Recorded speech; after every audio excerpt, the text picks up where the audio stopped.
તો કચ્છના માંડવી તાલુકાના બાડા નજીક સ્થપાવનારી જીએસસીએલ કંપનીનો વિરોધ કરવામાં આવી રહ્યો છે, ત્યારે પર્યાવરણવિદ પ્રકૃતિ પર વિપરીત અસર ચિંતા વ્યક્ત કરી રહ્યા છે। આ મુદ્દે પર્યાવરણવિદ મુદિતા વિદ્રોહી સાથે ઝી24 કલાકે ખાસ વાતચીત કરી। જીએસસીએલ કંપની આસપાસના વિસ્તારમાં વિનાશ ન તરશે તેવી શક્યતા છે, એટલે જે સ્થાનિક ખેડૂતો, પશુપાલકો તેમજ માછીમારો આ પ્લાન્ટનો વિરોધ કરી રહ્યા છે, પ્લાન્ટથી પર્યાવરણને મોટું નુકસાન થશે તેવી રજૂઆત છે। આ પ્લાન્ટના કારણે જમીનની સાથે આખી જીવસૃષ્ટિને અસર પહોંચશે। અહીં ખેતી, પશુપાલન, માછીમારી તેની સાથે સંકળાયેલા ઉદ્યોગોને પણ એક ઇકોસિસ્ટમ તૈયાર થઈ છે, જે કોઈ કેમિકલ પ્લાન્ટના આવવાથી ભાંગી પડશે। જો પ્લાન્ટ સ્થપાશે તો આસપાસના વિસ્તાર ઉજ્જડ બનશે। પ્રાઇવેટ કંપનીના પ્રોફિટ માટે માંડવીમાં પ્લાન્ટ નાખવો વ્યાજબી ન હોવાનો મત છે।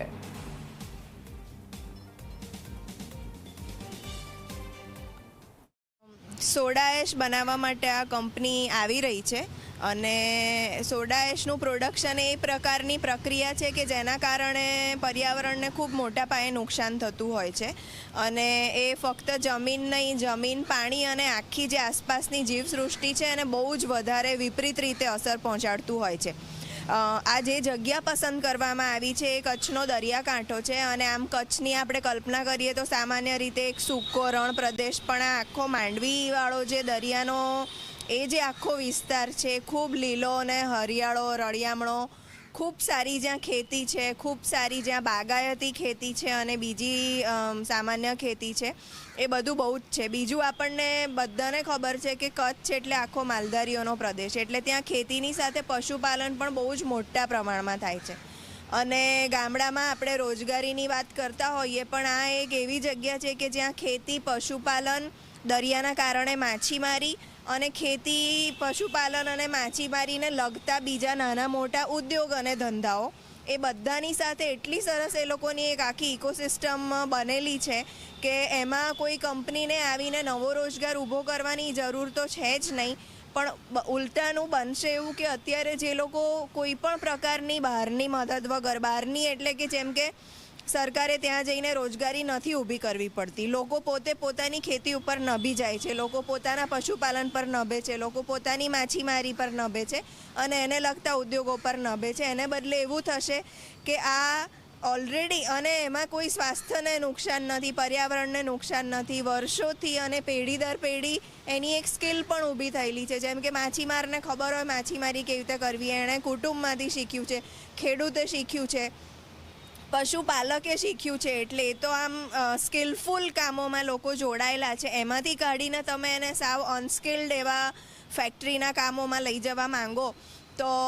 એક તો એ જરૂર જ નથી, અને બીજું કે ત્યાં જે જાતની ખેતી છે એને જો આપણે એના નાણાકીય મૂલ્યમાં ફેરવીને જોઈએ તો ખબર પડે કે